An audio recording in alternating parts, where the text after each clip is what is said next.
Hello guys, it's Michael here from Mixing Mango and welcome to this video. So yeah, today I just wanted to talk about some updates which came into the game on Runescape. Firstly about the BTS 95, which was about the new Grandmaster quest coming out next week called One of a Kind. This quest looks really awesome.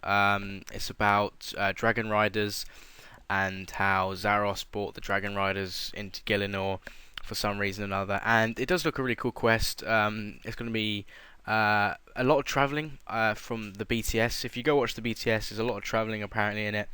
And what really interests me is after the quest, after you completed the quest, you'll be able to kill in a new resource dungeon the new Celestial Dragon, which I believe drops summoning supplies and also drops the new full dragon armor set, which is as you can see here, because you already have the Dragon Rider gloves and boots from KBD, but you will be able to get the new Dragon Rider, the full set now, which looks pretty cool from the pictures. But yeah, that's pretty awesome. So, but the main thing I wanted to talk about today was the combat beta updates. There was quite a few updates today brought into the combat beta, and yeah, they're really awesome. I've actually tried some of them out, and it is really cool. The first one was the combat level. Now, they have changed it. They've changed the combat level to 138 now, which is really awesome because the combat system at the moment, the combat level system is just so rubbish. Like 200 combat based on 2 combat skills. Really, it's just basically based on defense and then your highest other combat skill. It's just stupid. It's just based on 2 things. It should be based on all of them, because it means that if I see a 200 combat, I think, yeah, that kid's not actually going to be that good. He might not be that good because, let's face it, all he needs is 299s. That's it. Like a defense 99 and let's say a strength 99, and most people, quite a lot of people, have at least two combat 99s including defense. So it's kind of stupid. But this new combat, going back to the old one, I think it's the old formula, having 148 will be a lot fairer, and I'll actually know if somebody's like got decent stats from their combat level, because it will show like 148, let's say. And I will also go back to being like a rare 148, because most people won't have 148, so that's pretty cool. So yeah, so they also brought in a ton of special attacks, some new ones. So they brought them in for the God Bows, Hand Cannons, Penance Trident, Master Trident, Mind Spike, Staff, Quick Bow, Keen Blade, Battle Chest Anchor, Ancient Mace, and all of these ones. I'm not going to read them all out, and which is pretty cool. So these are the ones which have been brought back, which is pretty awesome. And now they have brought out some magic special attacks for these ones as well, which are the Ibn Staff, Zaldibin Staff, Guthix, Zamrak, Azuros, and Armadil Staff, Battle Staff, which is pretty cool. I used the Armadil Battle Staff earlier, and it's actually pretty awesome. It is pretty awesome, and it does mean that I guess some of these weapons, when the actual combat beta comes out, gets released into the live game, some of these like kind of weapons will actually be like useful again for bossing or PvP or PvE, I guess, and people will actually use them, because at the moment, who really uses a Battle Chest Anchor, who really uses a Keen Blade? It's just they're just kind of useless at the moment. Even stuff like Vestus Spears are useless now, but people will be using them hopefully for PKing and stuff like that, which is pretty awesome, because they actually become useful again, and hopefully people will actually buy them.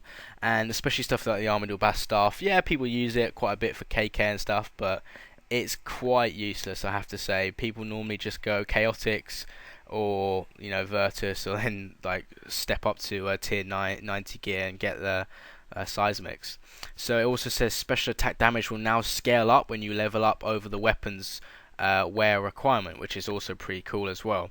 So next is talking about the PvP. Now some of these changes are really interesting, and I can't wait for this, because they're really trying to make wieldy PKing like accessible again, and people actually do it, and some of these are actually really cool. So the first one which catches my eye is eating food in the PvP will no longer drain your adrenaline, and enemy adrenaline bars have been hidden in PvP. I think that's always interesting, because normally if you see someone's like got half percentage, and let's say they're using mage, they're going to use wild magic or asphyxiate, so you'll eat up, and you'll know if they've got full adrenaline, so they'll use like a like an omnipower or something, so you'll eat up. So it's better now that it's hidden, and when that comes into the game, I think that will make PvPing a lot better.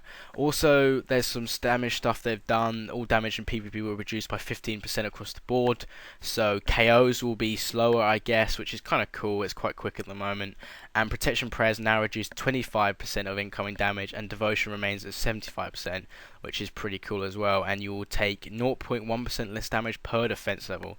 So they're trying to make defense actually useful, and having 99 defense actually something that somebody would want to do, rather than someone with 90 defense and someone with 99 defense having pretty much exactly the same stats and no difference. So that's pretty awesome as well.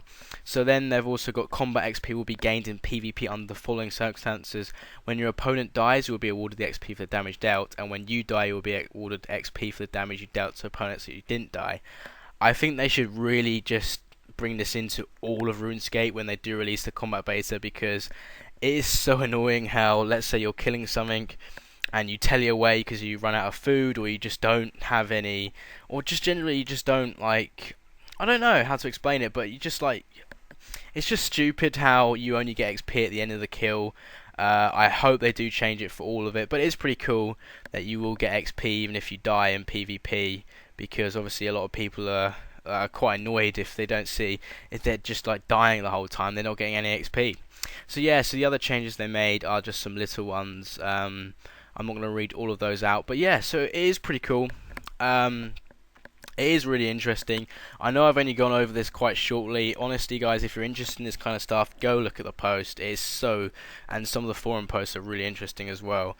And basically, it's shaping up to be good. The combat beta is shaping up to be really good. When it gets released, I'm actually quite excited about it. I'm really excited about it getting released. So I can't wait, guys. So and hopefully I might even get back into the wilderness and do some PKing. It's been a long time since I did. So I'm actually quite excited about it all. So yeah. So thanks for watching, guys, and goodbye.